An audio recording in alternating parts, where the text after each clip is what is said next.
Bismillahirrahmanirrahim. Assalamualaikum warahmatullahi wabarakatuh. Alhamdulillahi rabbil alamin. Wassalatu wassalamu ala ashrafil anbiya'i wal mursalin. Nabiyina Muhammadin wa ala alihi wa sahbihi ajma'in. Rabbi shrah li sadri wa yassir li amri wahlul 'uqdatam min lisani yafqahu qawli.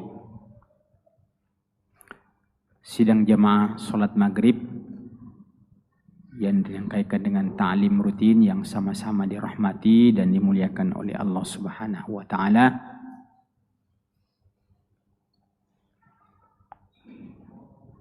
Pada malam ini kami diminta oleh pengurus masjid untuk menggantikan Ustadz kita yang pada malam ini tentu saya tidak melanjutkan kajian beliau, di samping memang belum konfirmasi juga. Yang kedua karena sifatnya insidentil. Allah Subhanahu wa taala menyebutkan bahwa Al-Quran ini adalah ahsanul hadis, perkataan firman Allah yang terbaik. Itu disebutkan di dalam surah Az-Zumar ayat 23. A'udzu billahi minasyaitonir rajim. Allahu nazzala ahsanal hadits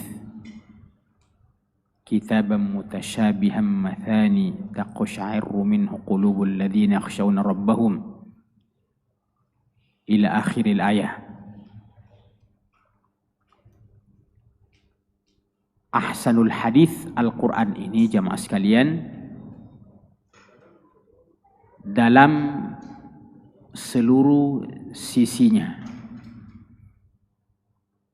Pertama dari sisi lafaznya, dari sisi redaksinya.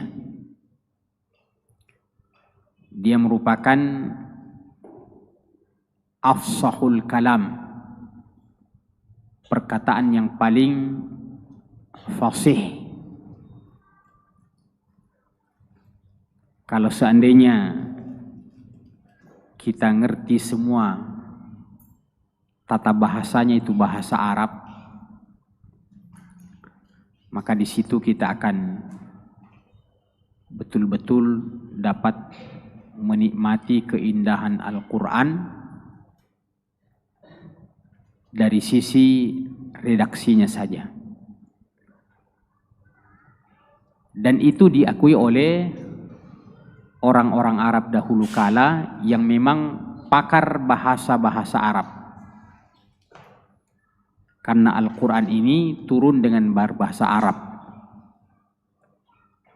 Inna anzalnahu Qur'anan Arabiyyan. Jadi Allah menurunkan Al-Quran itu dengan berbahasa Arab. Karenanya orang Arab itu ketika mereka mendengarkan Al-Quran ini takjub sekali karena mereka faham. Mereka faham.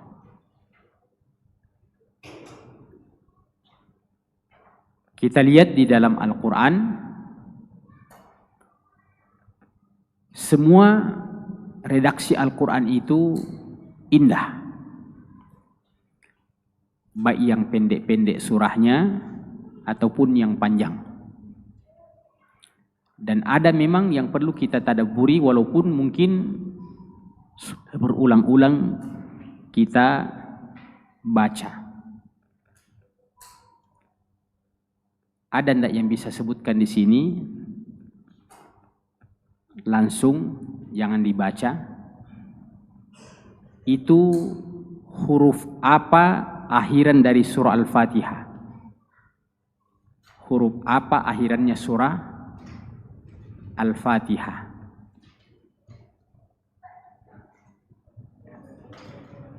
Berarti dibaca ini karena lambat. Saya mau langsung.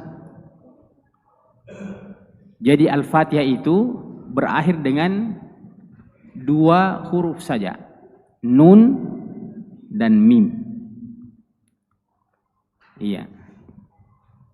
A'udzu billahi minasyaitonir rajim. Itu bukan, memang dianjurkan untuk kita beristi'adzah setiap membaca Quran. Bismillahirrahmanirrahim. Bagi yang memasukkan basmalah itu sebagai ayat pertama, Alhamdulillahirabbil alamin, Arrahmanirrahim, Maliki yaumiddin, Iyyaka na'budu wa iyyaka nasta'in, Ihdinas siratal mustaqim, Siratal ladzina an'amta 'alaihim ghairil maghdubi 'alaihim waladdallin.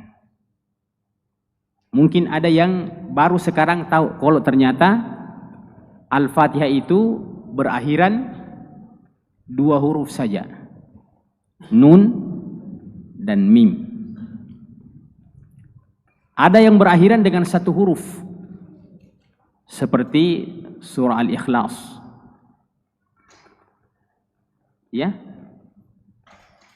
Qul huwallahu ahad, Allahus samad, lam yalid wa lam yulad wa lam yakul lahu kufuwan ahad.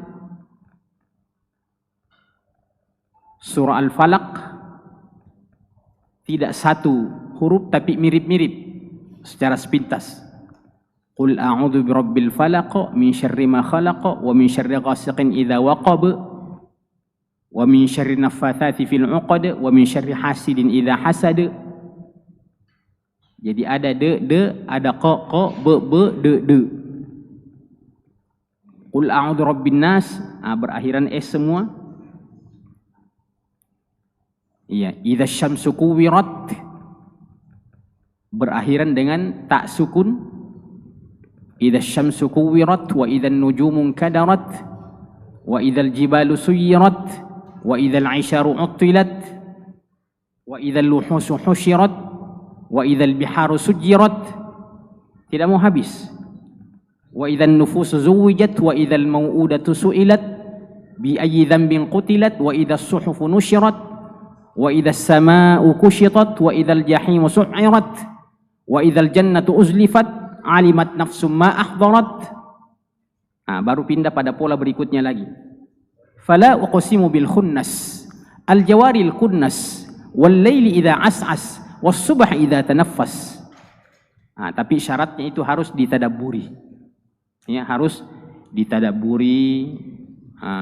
Lagi kurang masalah, ya, kita baca itu. Jadi itu contoh Al-Quran ahsanul hadith. Yang kedua, berpadu antara keindahan bahasa dengan kedalaman makna. Keindahan bahasa dengan kedalaman makna.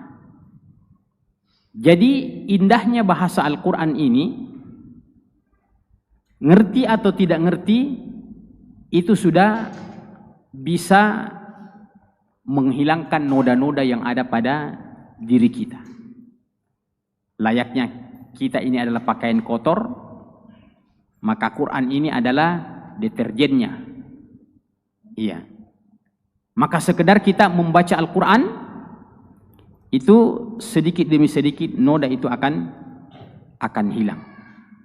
Puncaknya ketika kita mendalami maknanya. Ketika kita mendalami maknanya. Sebagai contoh jamaah sekalian, di surah yang kita bahas ini, surah Az-Zumar ayat 23, di ayat ini ada kata mathani. Allahu nazzala ahsanal hadithi kitaban mutasyabihan mathani. Iya, mathani itu artinya yang diulang-ulang. Mathani yang diulang-ulang. Salah satu di antara namanya surah Al-Fatihah. Tapi ada salah dia.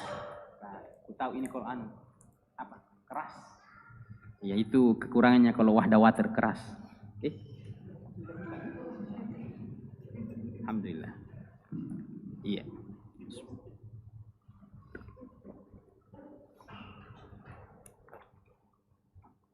Iya.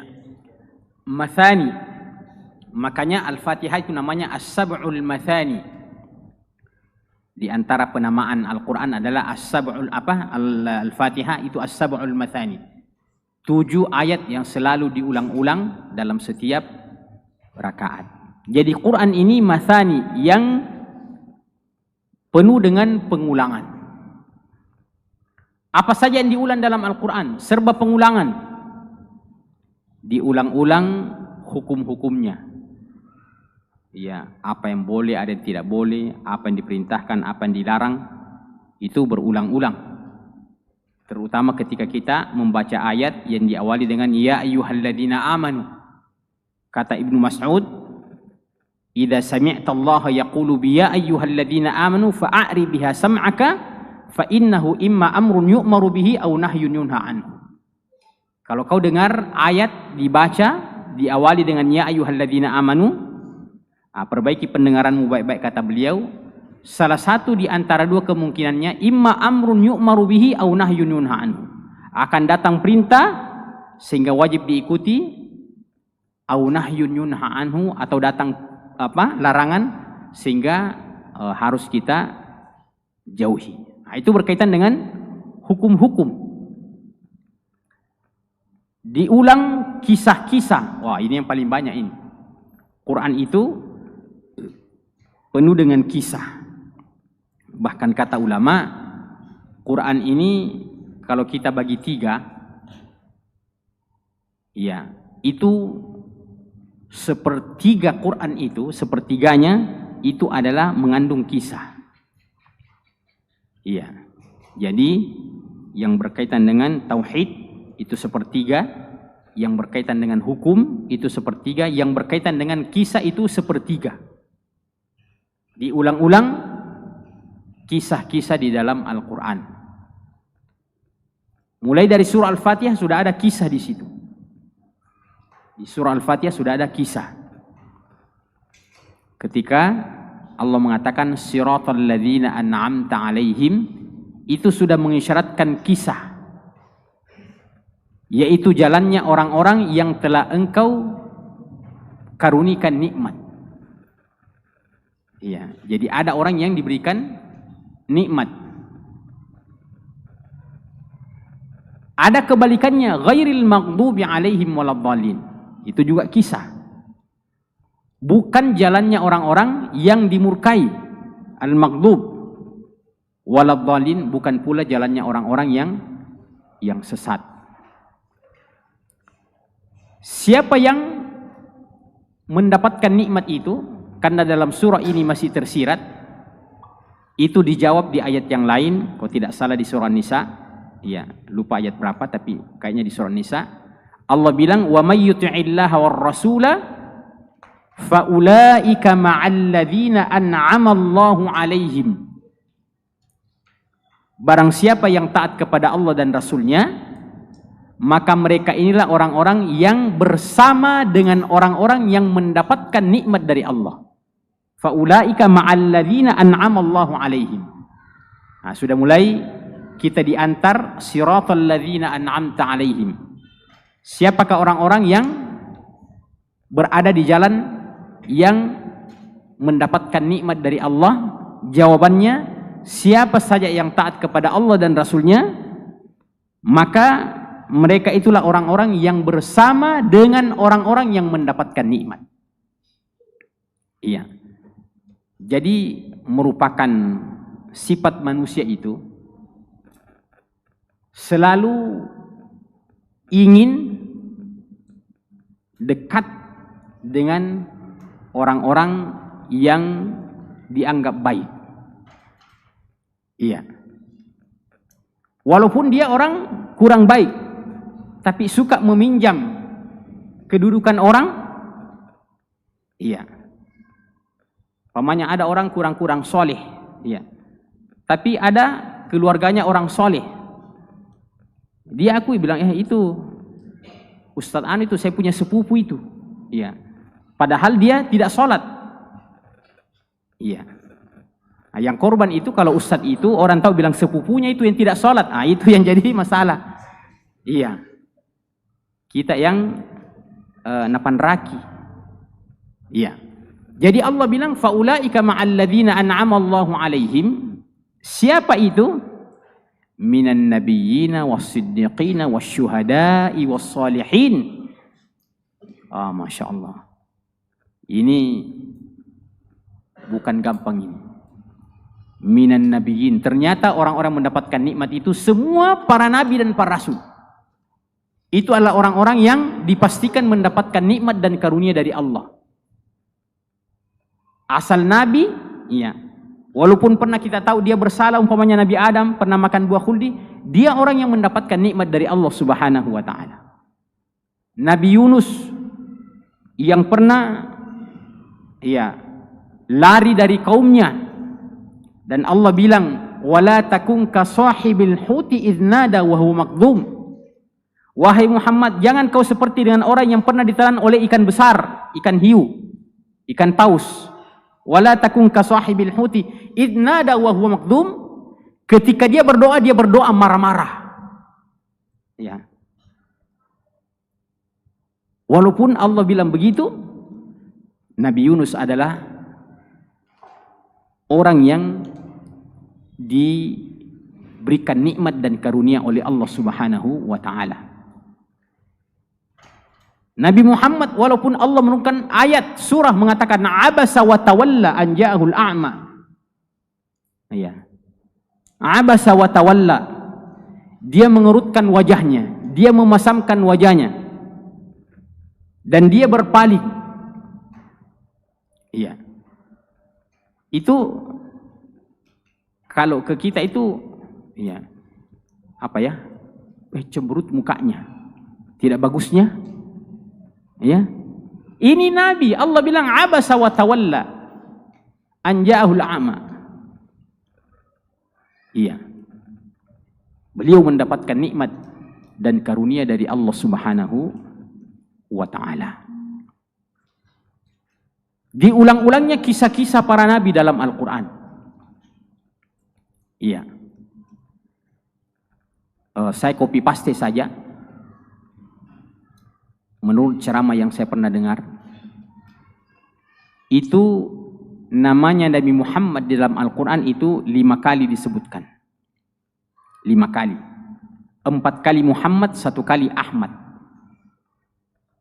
Iya, 4 kali Muhammad, 1 kali Ahmad. Tapi semua kata Muhammad itu tidak ada yang berdiri sendiri. Semua digandengkan dengan kata Rasulullah. Muhammadur Rasulullah walladzina ma'ahu asyidda'u 'alal kuffar. Atau wa ma Muhammadun illa rasulun qad khalat min qablihi rusul. Tidak ada yang berdiri sendiri Muhammad. Apalagi memanggil ya Muhammad. Allah tidak pernah memanggil nabinya dengan menyebutkan namanya langsung ya Muhammad. Ya, jadi tidak ada dalam Quran itu redaksi ya Muhammad. Kalau ada begitu Pak pasti salah cetak itu. Quran salah cetak, ya. Quran kajili-jili itu kalau ada begitu. Allah cuma memanggil nabinya dengan 2 redaksi. Ya ayyuhan nabiyyu, ya ayyuhar rasul. Ya ayyuhan nabiyyu lima tuharrimu ma ahallallahu lak. Ya ayyuhan nabiyyu idza talaqtumun nisa. Ya ayyuhar rasulu balligh ma unzila ilaika min rabbik. Tidak ada ya Muhammad. Saking dimuliakannya orang ini yang bernama Muhammad sallallahu alaihi wasallam. Kalau nabi yang lain Allah panggil namanya langsung. Ya Adam uskun anta wa zawjukal jannah. Ya Zakaria inna nubashshiruka bi ghulamin ismuhu Yahya. Ya Yahya khudhil kitaba biquwwah. Ya Ibrahim qad saddaqta ar-ru'ya. Ya Musa, ya semua. Tapi untuk nabi kita ya ayyuhan nabiyyu, ya ayyuhar rasul. Iya. Ada selain daripada ya ayuhan nabi dan ya ayuhan rasul, dan maksudnya nabi. Bagaimana caranya Allah memanggil kalau bukan ar-rasul, kalau bukan an-nabi? Iya. Allah panggil apa keadaannya beliau, maka itulah yang Allah sifati. Iya. Umpamanya ada orang, wahai orang yang sholat, disebutkan keadaannya. Wahai orang yang sholat, disebutkan pekerjaannya. Iya. Wahai orang yang sementara makan. Iya. Nabi SAW pernah kedinginan dan dia berselimut. Maka apa Allah bilang? Ya ayyuhal muzammil. Ya ayyuhal muzammil. Apa bahasa Makassarnya dia Sheila? Orang yang berselimut. Akalimbu dia, akalimbu. Tahu akalimbu? Coba bayangkan. Berselimut saja Allah bilang, wahai orang yang berselimut. Iya. Andaikan Nabi sholat, maka mungkin Allah mengatakan, wahai orang yang sholat. Berselimut saja, Allah katakan, ya ayyuhal muzammil, ya ayyuhal muddathir. Itu semua contoh-contoh keindahan Al-Quran. Baik, kita lanjut.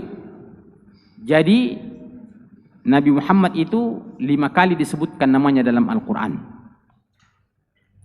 Nabi Isa itu disebutkan 25 kali. Isa bin Maryam itu Allah sebutkan 25 kali. Ya, ini pula yang menyebabkan orang-orang ilmuwan Kristen, ya ada Prancis, ada Inggris, pokoknya orang-orang Barat semua itu masuk Islam gara-gara dia hitung ini dan dia bandingkan namanya Muhammad dan namanya Nabi Isa. Andaikan Quran ini buatan Muhammad, pasti namanya yang paling banyak. Itulah keobjektifan ya orang ini. Masa Muhammad yang tulis? Masa dia sedikit saja namanya? Iya. Bertepatan dengan Nabi yang dia percaya, Nabi Isa. Ini 25 kali. Kalau Muhammad, ini berarti Quran ini benar. Akhirnya dia masuk Islam, Pak. Iya. Di dalam Quran ada surah namanya surah Maryam. Tapi tidak ada namanya surah Aisyah. Ya. Maryam ada nama surah. Isa bin Maryam lebih banyak disebutkan. Iya. Kalau seandainya Nabi buat, ya masukkan juga, selipkan nama istrinya, surah Khadijah kah, surah Aisyah kah, surah siapakah? Ya, surah Fatimah kah? Ya, sebagaimana orang biasanya, ya bapaknya kah dia jadikan nama jalan apakah? Ya. Iya. Tapi ini tidak. Siapa yang paling banyak disebutkan namanya dalam Quran dari Nabi, Pak?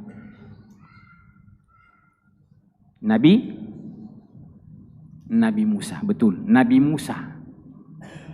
Berapa kali Nabi Musa disebutkan dalam Quran? Iya, jadi dengarkan baik-baik. Copy paste juga dari saya. Itu 136 kali Nabi Musa disebutkan dalam Quran. 136 kali. Sehingga ada ulama mengatakan hampir-hampir saja kisah dalam Al-Quran ini Musa semua. Didominasi oleh Nabi Musa. Iya. Sejak zaman itulah, zaman pergolakan Nabi Musa dengan Harun berdua, ya, itulah keturunannya yang maparasu-rasu sampai pada hari ini, ya, di Gaza itu. Agak unik memang ini, karena kaum Bani Israel itu Allah langsung kirim 2 nabi pada satu zaman, Nabi Musa dan Nabi Harun. Iya, kau kerjasama sama saudaramu untuk menghadapi Bani Israel ini, karena ya mungkin isyaratnya itu memang kelas berat. Ya, ini Bani Israel ini memang orang kelas berat. Ya. Cucu-cucunya sampai sekarang ini, nah itulah yang membuat ya kegaduhan di dunia, ya, terutama di dunia Islam pada hari ini. Ya. Apalagi yang diulang dalam Al-Quran? Diulang-ulangnya sifat-sifat Allah Subhanahu wa taala, diulang-ulangnya nama-nama Allah Subhanahu wa taala. Iya. Itu diulang-ulang. Innallaha sami'un alim. Wallahu alladzi la ilaha illa huwal malikul quddusus salamul mu'minul muhaiminul azizul jabbar. Itu banyak sekali. Diulang-ulang. Nah, kata Imam As-Sa'di, fungsi pengulangan dalam Al-Quran itu ada yang diulang tidak berubah ayatnya, diulang sekitar 30 kali, 30 atau lebih sedikit. Di surah Ar-Rahman, fabi ayyi ala'i rabbikuma tukadziban, itu diulang. Tapi saya pernah baca sebuah penjelasan bahwa setiap pengulangan dalam Al-Quran, walaupun itu sama, maka sebenarnya penyebutan pertama tidak sama substansinya penyebutan yang kedua. Penyebutan kedua tidak sama substansinya penyebutan yang ketiga. Walaupun sama, fabi ayyi ala'i rabbikuma tukadziban, kata sang alim itu, ada makna-makna yang baru yang dikandung pada ayat berikutnya. Sehingga sang alim ini mengatakan, walaupun ada ayat yang mengatakan mathani yang diulang-ulang, tapi sang alim ini mengatakan sebenarnya tidak ada yang berulang secara persis, tapi setiap pengulangan itu ada tambahan makna. Ada tambahan makna, maka pada akhirnya ya beliau sendiri mengatakan kalau demikian sebenarnya tidak ada pengulangan dalam Al-Quran. Tidak ada pengulangan di dalam Al-Quranul Karim, karena setiap pengulangan itu lain maknanya. Iya. Nah, berarti kita meminjam istilah Al-Quran untuk sebuah kebiasaan. Iya. Saya sejak SD itu kalau ada makanan yang berulang, iya, dia bilang ini makanan fabi ayyi ala. Nah, itu tidak boleh begitu, Pak. Padahal fabi ayyi ala rabbikuma tukadziban, nikmat Tuhanmu yang mana lagi yang kamu dustakan? Tapi karena berulang-ulang dia bilang makanan fabi ayyi ala. Nah, itu tidak boleh, Pak. Ya, itu tidak boleh. Berulang-ulang. Sebenarnya tidak ada pengulangan dalam Al-Quran. Tapi Imam As-Sa'di rahimahullah mengatakan, lamma alimallahu ihtiyajal khalqi ila ma'anil Quran al-muzakkiyati lil qulubi wal akhlaq. Ketika Allah mengetahui tentang kebutuhan manusia terhadap Al-Quran, jadi kita ini butuh terhadap Al-Quran, butuh terhadap Al-Quran, butuh membacanya, butuh mentadabburinya, butuh mempelajarinya, butuh mengamalkannya, butuh mendakwahkannya, butuh memperjuangkannya. Banyaknya itu. Jadi membaca Al-Quran, mempelajari Al-Quran, memahami Al-Quran, mengamalkan Al-Quran, mendakwakan Al-Quran, memperjuangkan Al-Quran, itu kebutuhan kita semuanya. Kata beliau As-Sa'di rahimahullah, ketika Allah tahu bahwa manusia ini sangat butuh kepada makna-makna Al-Quran atau pesan-pesan Al-Quran al-muzakkiyati lil qulub, yang mana makna-makna Al-Quran itu ungkapan-ungkapannya, nasihat-nasihatnya muzakkiyal qulub, mensucikan, membersihkan hati-hati yang kotor. Jadi Quran ini katanya membersihkan hati-hati yang kotor. Maka Allah memperumpamakan Al-Quran ini layaknya seperti siraman air hujan pada bumi yang berulang-ulang. Ketika tiba musim hujan itu, bukan satu hari turun hujan, tapi berbulan-bulan. Iya. Bahkan setengah musim ini musim hujan, setengahnya musim panas. Iya. Kalau 6 bulan, 6 kali 3, 18, berarti 180 hari. Iya. Ini berulang-ulang selalu mengguyur bumi itu. Kata beliau, andaikan pun hujan ini membasahi bumi dan porsinya sama, kalau seandainya itu 6 bulan, sama, tapi dia 1 kali, itu tidak sama khasiatnya. Itu tidak sama khasiatnya. Jadi sama-sama hasilnya tapi tidak sama khasiatnya. Andaikan Allah menurunkan hujan itu langsung seperti air bah 1 kali, ya, berikutnya tidak hujan lagi, itu tidak menyuburkan bumi. Maka kata beliau, demikian pula hati dan jiwa-jiwa manusia ini memang cocok untuk selalu diberikan peringatan, cocok untuk selalu diberikan nasihat berulang-ulang, tidak cukup dengan 1 kali nasihat. Ya. Dan Quran itu penuh dengan nasihat. Penuh dengan nasihat. Surah Luqman yang kita, Luqmanul Hakim, Allah membuat kisahnya, beliau itu sempurna dalam Al-Quran. Di surah Luqman, ya bunayya la tusyrik billah idh qala apa? Wa idh qala Luqmanu libnihi wa huwa ya'iduhu ya bunayya la tusyrik billah. Tidak salah sambung ya. Inna syirka la dhulmun azim. Ya. Dan seterusnya. Ya bunayya aqimis shalah wa'mur bil ma'rufi wa nahy 'anil munkar wasbir 'ala ma asabak. Dan seterusnya. Ya bunayya. Itu penuh dengan nasihat. Maka memang kita sebagai manusia ini memang butuh untuk selalu mendapatkan nasihat. Selalu untuk mendapatkan nasihat. Kenapa? Karena manusia itu tempatnya lalai. Kata Nabi, kullu bani Adam khata'.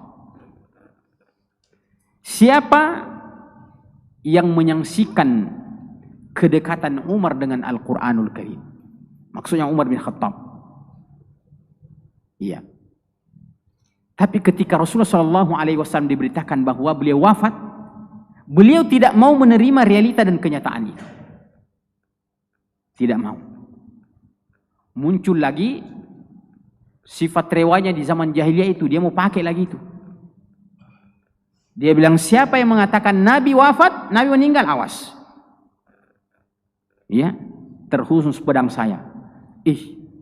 Bilang saja Nabi wafat, itu sudah mengancam. Iya. Saking cintanya pada Nabi dan saking tidak maunya menerima bahwa Nabi wafat, Nabi masih hidup. Iya. Tapi disitulah ternyata ketegasan Umar ini. Tapi dalam hal-hal ketika ia berada dalam kesalahan, itu ternyata tidak mampu melawan kelembutan Abu Bakar As-Siddiq. Abu Bakar As-Siddiq itu adalah orang yang paling lembut, orang paling lembut. Iya. Umar itu orang semua tahu karakternya. Jangankan manusia, setan saja takut sama Umar. Jadi kalau Umar jalan itu, setan itu minggir. Ya, jadi kalau pas di samping got itu jatuh ke got itu, setan itu Pak, saking takutnya sama Umar bin Khattab.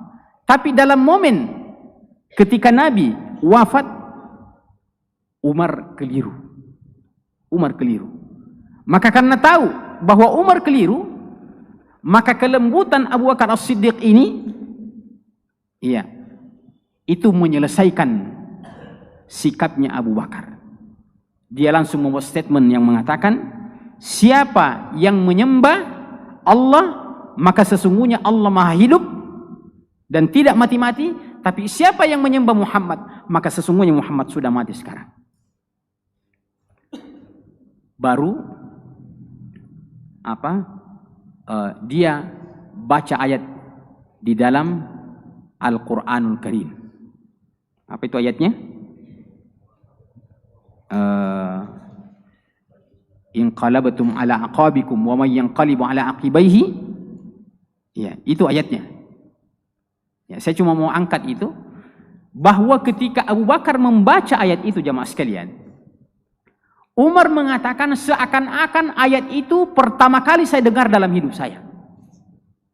Padahal mungkin sering sekali beliau dengarkan ketika bermakmum kepada Nabi. Nabi kan sedikit-sedikit khatam, ulang lagi, khatam lagi. Pastilah Umar sering mendengarkan itu. Tapi ternyata momentum itu, ya, munasabah itu memang paling tepat. Ya, jadi bertepatan waktu, bertepatan tempat, itu paling cocok menyadarkan orang itu di saat-saat hatinya terbuka untuk menerima daripada ya nasihat itu. Maka kata beliau, seakan-akan pertama kali ayat ini saya dengar, seakan-akan pertama kali ayat ini turun. Iya. Maka apa yang terjadi setelah itu? Barulah Umar menyadari dirinya bahwa dia berada dalam kesalahan itu. Iya. Kita memang punya wasiat takwa itu sekali dalam sepekan harus kita mendengarkan wasiat takwa, yaitu di sholat Jumat. Itu rukunnya khutbah, itu harus ada wasiat takwa, ya. Usikum wa nafsiya bi taqwallah. Atau baca ayat, ya ayyuhalladzina amanu taqullaha haqqa tuqatih. Iya. Dan ini ayat ini, wasiat takwa ini, itu sejak zaman Nabi sallallahu alaihi wasallam. Padahal yang hadir itu sahabat-sahabat semua. Iya. Maka tidak pernah ada sejarah di antara mereka mengatakan, langsung qomat saja, sholat Jumat saja. Iya. Kalau persoalan takwa itu lewat, selesai. Harus Anda dengar, usikum wa nafsi bi taqwallah. Iya, harus dinasihati. Maka tidak ada di antara kita ini yang tidak membutuhkan yang namanya nasihat. Iya. Nah, ini menjadi ujian kadang-kadang kita ini yang tukang ceramah. Ya, masuk di diri saya sendiri karena tukang ceramah Kak juga. Iya. Kita kalau ceramah, iya, gampang kita ceramah. Tapi kalau kita mau mendengarkan ceramah, nah itu belum tentu. Iya. Jadi yang tukang ceramah ini kalau kosong jadwal tak pergi mendengar-dengar ceramah. Iya. Iya. Dia bilang, bagaimana kalau yang ceramah itu lebih mudah? Tidak apa-apa, karena bukan persoalan mudah tuanya, ilmunya itu. Ada orang syekh yang didapati di sebuah majelis dengan fokus itu mendengarkan taklim dari seorang ustadz yang masih muda belia sekali, masih junior sekali. Iya. Tapi beliau itu Masya Allah. Ya, mungkin masih ingat ustadz kita, Ustadz Mansur Salim rahimahullahu ta'ala. Inilah contoh yang kadang-kadang kita malu-malu kalau kita ceramah, beliau datang begini. Wih, tidak main-main, betul-betul serius. Iya. Padahal guru kita pernah dia merendah, dia mengatakan, ya saya tidak usah ceramah kodong ini karena saya ini bukan KLC. Saya bilang cocok sekali Ustaz, bukan KLC tapi gurunya semua LC. Kita gurunya semua LC. Subhanallah.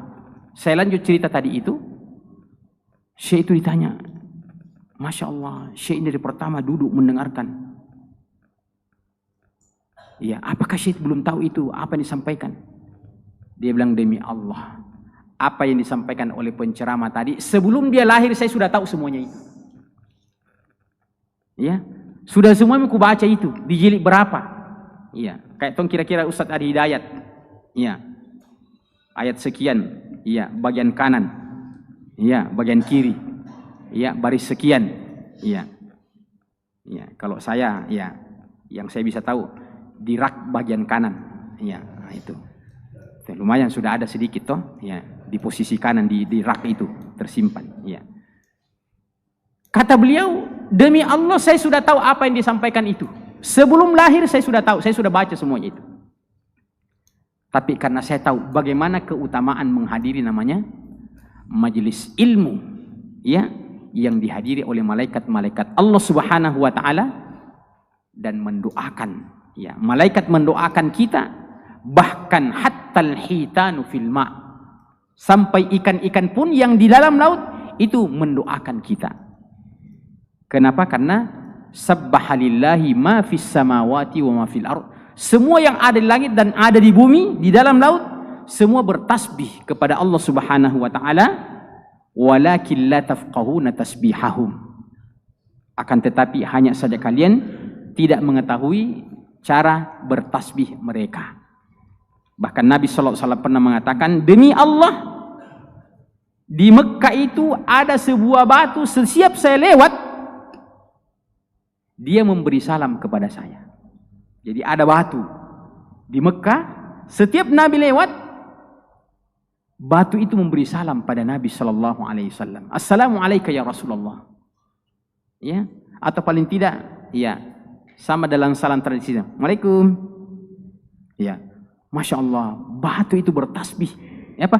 Batu itu memberi salam kepada Nabi sallallahu alaihi wasallam. Sejarah mimbarnya Nabi sallallahu alaihi wasallam itu pertamanya adalah pohon kurma, ya, batang kayak batang kayu yang diberikan tangga-tangga, ditebak-tebak. Ya, orang Makassar bilang tebak-tebak. Ya, disitulah Nabi naik. Nah, itulah sejarah mimbar pertama. Tujuannya supaya kelihatan, ya, tujuannya supaya kelihatan untuk, ya, pendengar. Nah, pada proses selanjutnya, ya, mungkin dilihat ini, wah, Nabi kesulitan ini, kurang bagus posisinya. Bayangkan kalau naik di atas batang itu mau ceramah, ya. Akhirnya dibuatkanlah mimbar. Itulah yang 3 anak tangganya itu. Maka mimbar yang lama ini disingkirkan, tidak dipakai lagi. Tidak dipakai lagi. Kata Nabi sallallahu alaihi wasallam, saya melihat, ya, mimbar yang saya sudah tidak pakai itu yang terbuat dari pohon kurma, dia menangis karena saya tidak pakai lagi. Dia menangis karena saya tidak pakai lagi. Maka Nabi sallallahu alaihi wasallam mendatangi mimbar yang lama itu dan kemudian dia peluk-peluk. Dia peluk-peluk. Iya. Iya. Jamko. Ya, kira-kira begitu ya. Ya, nanti kau belikan kau coto. Ya. Iya. Coba. Ada istimbatnya para ulama di situ. Ada istimbatnya para ulama di situ. Ketika Nabi memeluk itu, padahal dia benda mati, iya, bahwa disyariatkannya, iya, memeluk orang-orang yang kita cintai. Iya, iya. Nah, tentu sesuai dengan, ya, kita bertemu dengan saudara kita, ya, kita saling berpelukan. Apa kesnya di situ? Benda mati saja dipeluk oleh Nabi, apalagi makhluk hidup. Iya. Ini ada orang tidak pernah sayang-sayang sama keluarganya, tidak pernah dia sayang-sayang sama anaknya. Ya, ada kan di zaman sahabat itu. Dia bilang, saya punya 10 anak, tidak ada yang saya cium. Iya. Nabi bilang, wah, bahaya kau itu. Jangan-jangan Allah memasukkan rasa keras hati dalam dirimu sehingga kau tidak punya rasa kasih sayang. Iya. Jadi coba lihat kita istimbatnya para ulama. Iya. Kalau saja benda mati itu, iya, dipeluk-peluk oleh Nabi Shallallahu Alaihi Wasallam, apalagi orang yang kita sayangi. Iya. Iya. Nah, tentu tinggal lihat di mana posisinya. Iya. Nah, tentu kita sudah paham itu. Ya, semua ada ungkapan-ungkapan itu, makna-maknanya. Ada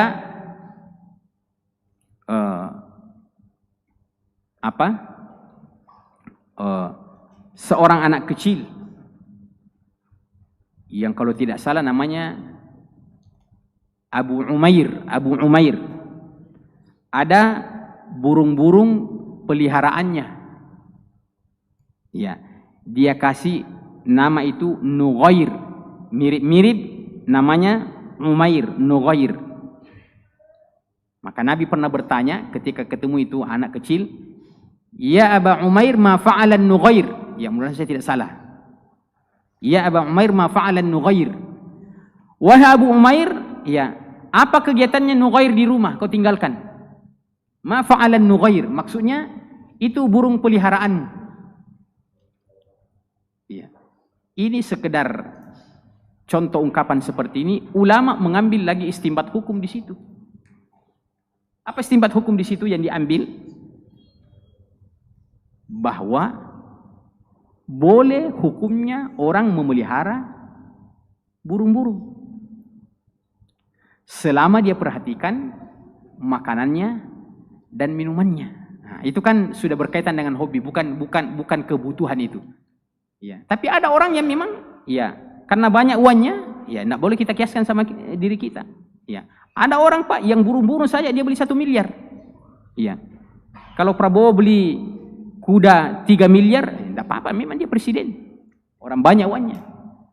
Itu juga kalau kita beras saja tidak bisa, mau beli begitu, itu berlebihan namanya. Ya, tidak cocok. Ya, yang cocok bagi kita ini ya, artinya beli main-mainan untuk anak kita. Ya, jadi ya kesana kemari saya punya materi ini, intinya Al-Quran ini nasihatnya berulang-ulang agar supaya manusia itu memang selalu perlu untuk diingatkan, perlu diperingati. Dia akan tumbuh, dia akan sadar sebagaimana bumi ini dia akan subur ketika berulang-ulang dia disiram dengan air itu. Demikian, lebih dan kurangnya mohon dimaafkan dan saya mohon ampun pada Allah Subhanahu wa taala. Subhanakallahumma bihamdika asyhadu an la ilaha illa anta astaghfiruka wa atubu ilaik wa akhiru da'wana alhamdulillahi rabbil alamin. Wassalamu alaikum warahmatullahi wabarakatuh.